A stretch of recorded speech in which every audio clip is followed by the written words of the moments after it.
synagogues et des hommes.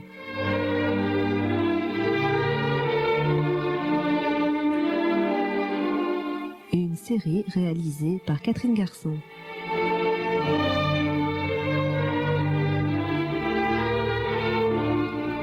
En collaboration avec la Fondation d'Oron.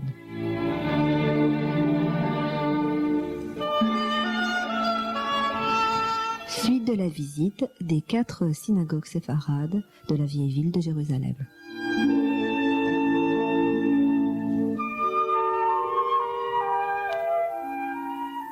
Voilà, nous avons continué la visite et nous allons rentrer dans la plus grande synagogue de ce complexe de 4 lieux de prière, qui est la synagogue de Rabbi Yochanan ben Zakkai. Étant donné qu'elle est la plus grande, on a souvent appelé tout le site la synagogue de Rabbi Yochanan ben Zakkai, bien que cela ne soit pas exact, puisque pour celui qui l'a visité ou pour ceux qui vont aller la visiter, ils verront effectivement que le bâtiment est clairement divisé en 4 parties.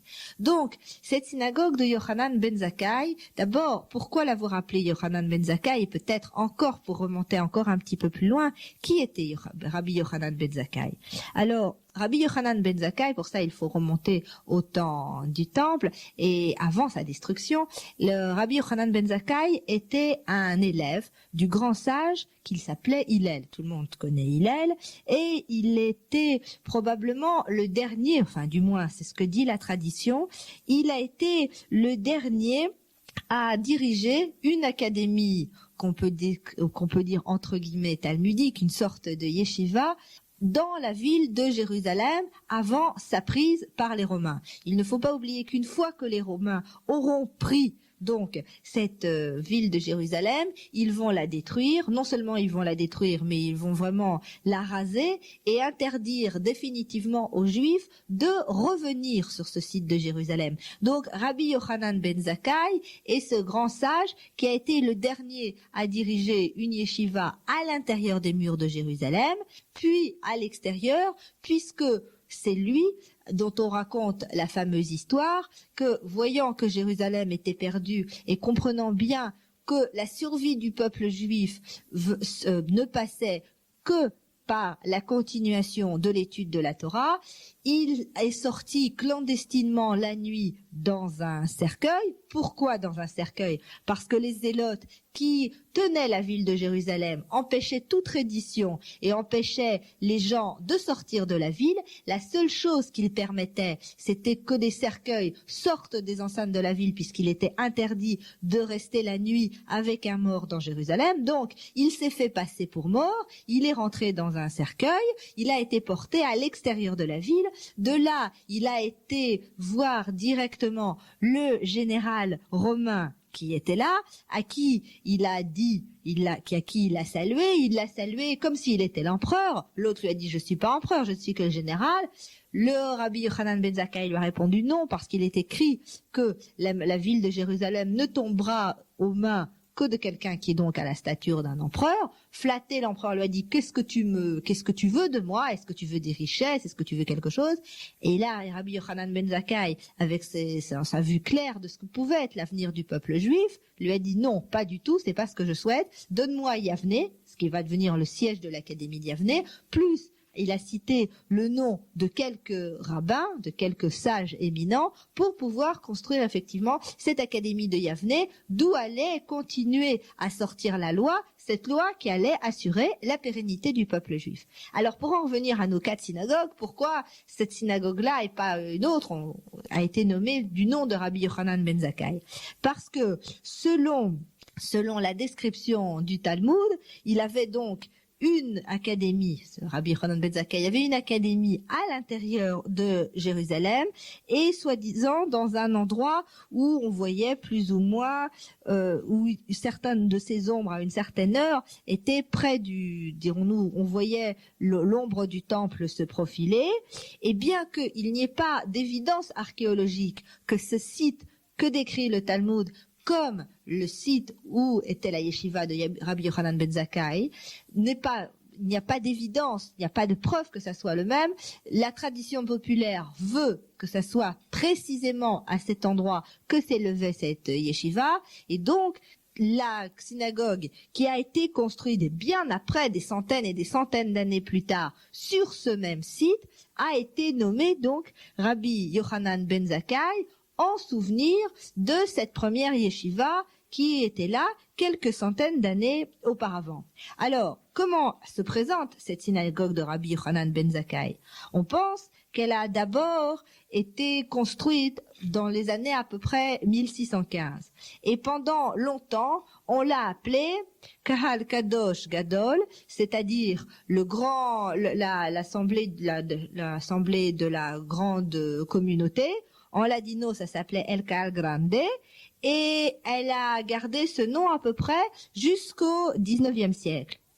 Là se passaient des événements importants pour la communauté séfarade de Jérusalem. Nous allons voir bientôt comment c'était le lieu où était désigné ce qu'on appelait le Rishon LeZion, c'est-à-dire le grand rabbin Sfarad qui jusqu'à nos jours porte donc ce même titre de Rishon LeZion, le premier à Sion.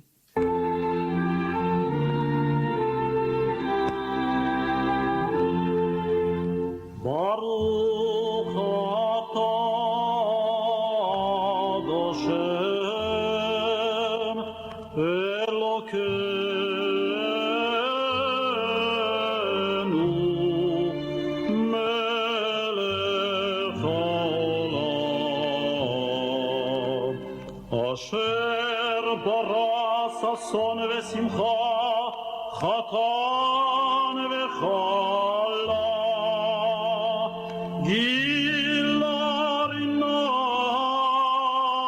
גיצה וחדווה, אהבה ואחווה, ושלום ורעות, מרד השם אלוקינו, ישמע בערי יהודה ובחוצות ירושלים.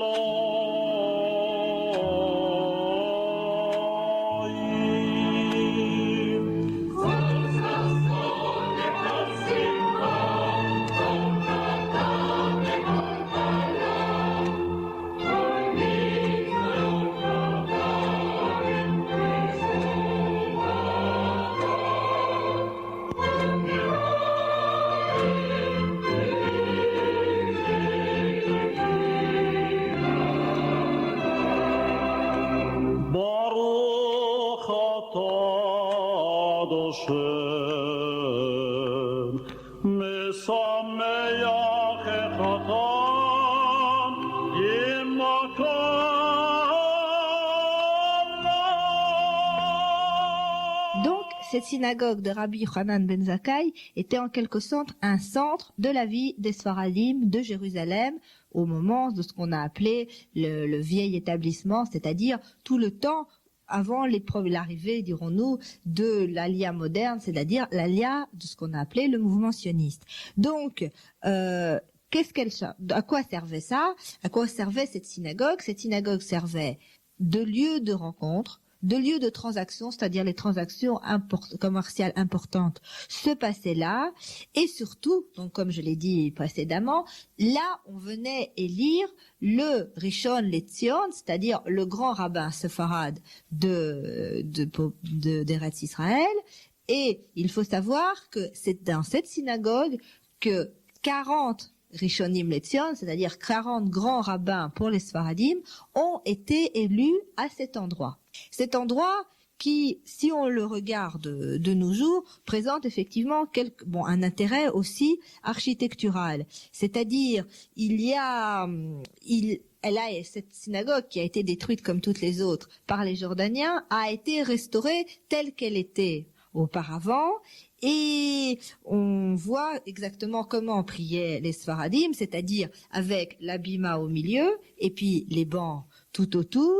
Et aussi, au-dessus du bima, il y a comme une coupole Et il y a, si on regarde, on voit cette coupole avec les fenêtres, et on voit comme un cercle qui se trouve, dont on peut se demander ce qu'il fait là. Et en fait, ce cercle était là pour détruire une certaine harmonie des courbures des fenêtres. On avait peur que les fenêtres s'entrecroisant, il y ait comme des signes de croix, et on a donc dessiné une espèce de ronde ovale, de circulaire, pour empêcher, pour un peu rompre ce dessin des croix.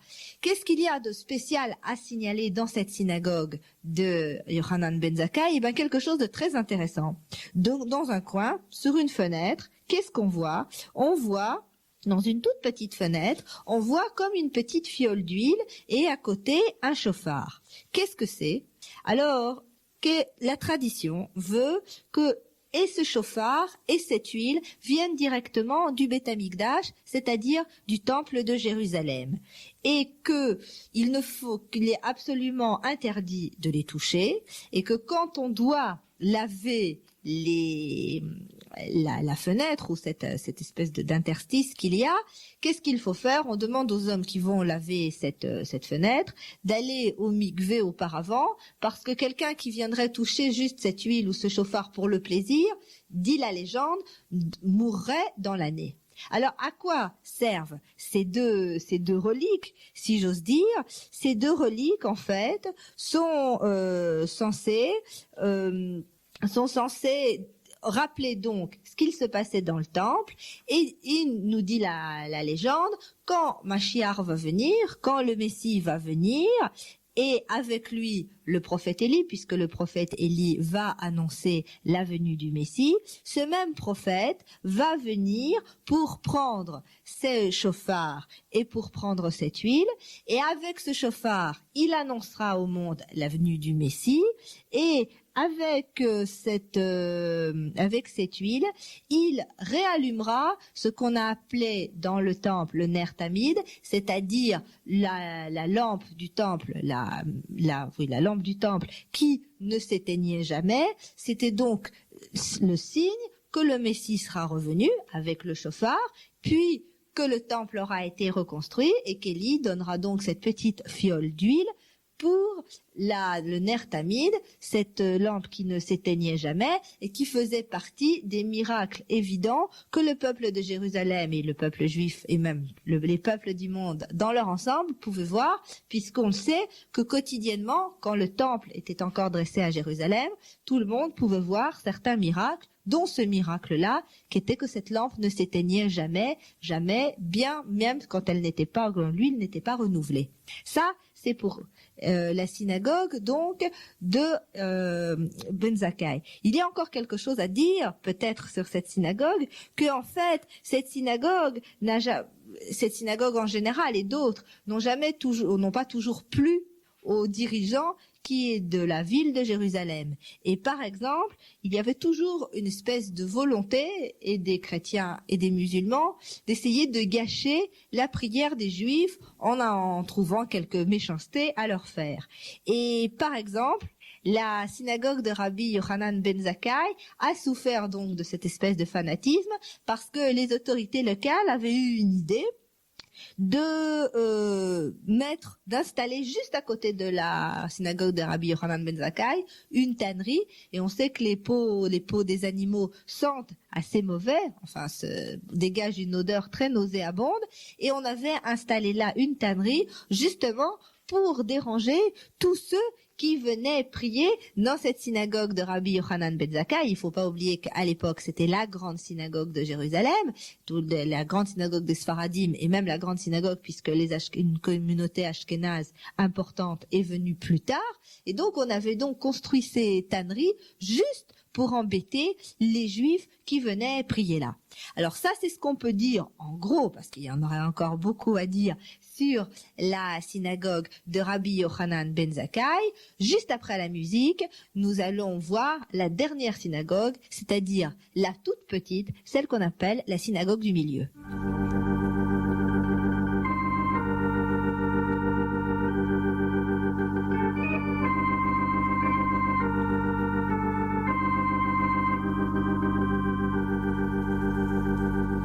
Veli לירושלים עירך ולירושלים עירך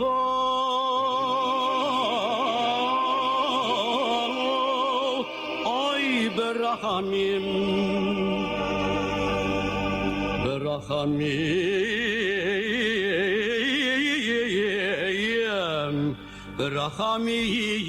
תשוב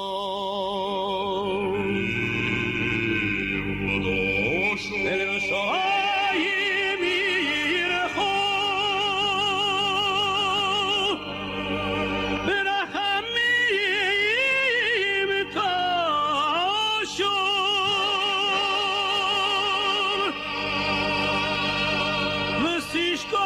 וסישקוי בסויך כאשר דיברת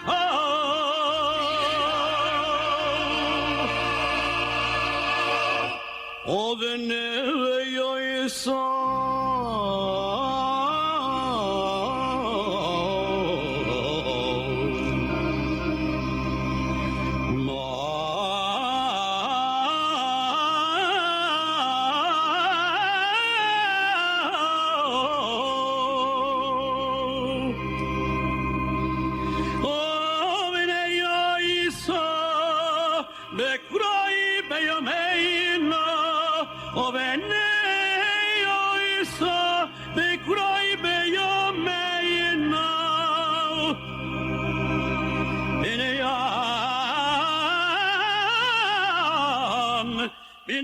Donc nous voici dans la dernière des synagogues qui forment ce complexe des 4 synagogues sfarades de Jérusalem, dans la vieille ville, et c'est la plus petite, c'est celle qui s'appelle la synagogue du milieu.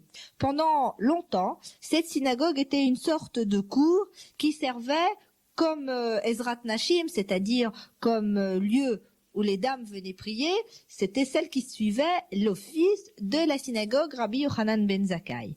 Et au milieu du XVIIIe siècle, cette cour a été transformée et est devenue par elle-même une petite synagogue.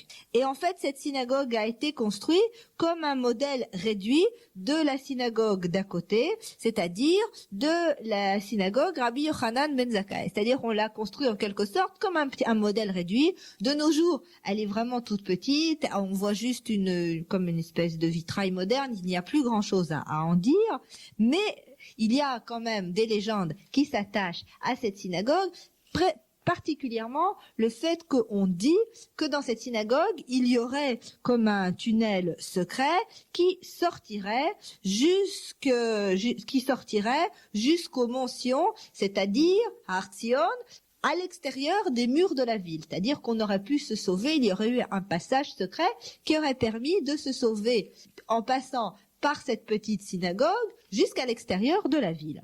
Alors, bien entendu, qui dit passage secret dit légende et dit histoire. Et on dit un jour que il existait, il était une fois, comme on dit dans les contes chez nous, une vieille juive qui se promenait, enfin qui traînait ses affaires parmi les autres femmes, mais des femmes non juives, sur Har Zion, sur le mont Sion. Et elle a regardé cette dame. On sait que sur le mont Sion est enterré le roi David, et elle a voulu regarder la tombe du roi David. Alors ses amis arabes, parce qu'à l'époque c'était des non-juifs qui étaient là, c'était des arabes, ses amis arabes lui ont dit surtout ne fais pas une chose pareille, et si tu fais cela, tu sais, tu risques de perdre ta vie. Il faut absolument pas que tu regardes ce tombeau du roi David. Mais ils lui ont dit, peut-être que tu pourrais rentrer dans cet endroit vendredi, le jour saint des musulmans, parce que tout le monde va être à la mosquée, et toi peut-être tu auras le droit alors, parce que c'était les autorités musulmanes qui l'interdisaient, peut-être que toi tu pourras regarder. Alors, ne soupçonnant aucune méchanceté, la femme est revenue, et puis est rentrée dans cette tombe du roi David. Et aussitôt qu'elle a été rentrée, on a refermé les portes derrière elle, et elle s'est retrouvée enfermée. Et qu'est-ce qui l'attendait? Parce qu'elle savait très bien ce qui l'attendait. Soit d'être mise à mort, soit de se convertir à l'islam. Complètement désespérée, cette femme s'est jetée par terre et elle a imploré le roi David, « Sauve-moi, sauve-moi, je ne veux pas me convertir et je ne veux pas être mise à mort. » Alors, raconte la légende, le roi David lui est apparu et lui dit ne t'en fais pas, tu as été trouvé digne d'être sauvé et regarde ce qu'il y a par terre, mais fais bien attention, il ne faut le répéter à personne. » Et il l'a prise en quelque sorte par la main, enfin il l'a attirée et il lui a montré qu'il y avait effectivement un tunnel qui la menait à cette synagogue où elle avait l'habitude d'aller prier, elle, pendant la semaine, c'est-à-dire Rabbi Yochanan ben Zakkai, et elle s'est ainsi sauvée des mains de ses amis, entre guillemets, musulmanes, qui lui avaient tellement bien conseillé de rentrer dans cette tombe du roi David, et qui avaient espéré ainsi, soit qu'elle soit mise à mort, soit qu'elle doive se convertir à l'islam. Et donc, il y a cette légende qui est dans l'air et on dit effectivement qu'il y a un passage, peut-être il existe-t-il, qui mènerait de cette synagogue du milieu jusqu'à l'extérieur des murailles de la ville, jusqu'au mont Sion, là où est enterré donc le roi David. Voilà, ça c'est ce qu'on peut dire, on pourrait en dire beaucoup plus sur ce complexe des 4 synagogues, des 4 synagogues sfarades de la vieille ville de Jérusalem. Demain, nous quitterons Israël pour une autre destination, mais je ne vais pas tout vous raconter. Demain, ça sera une surprise.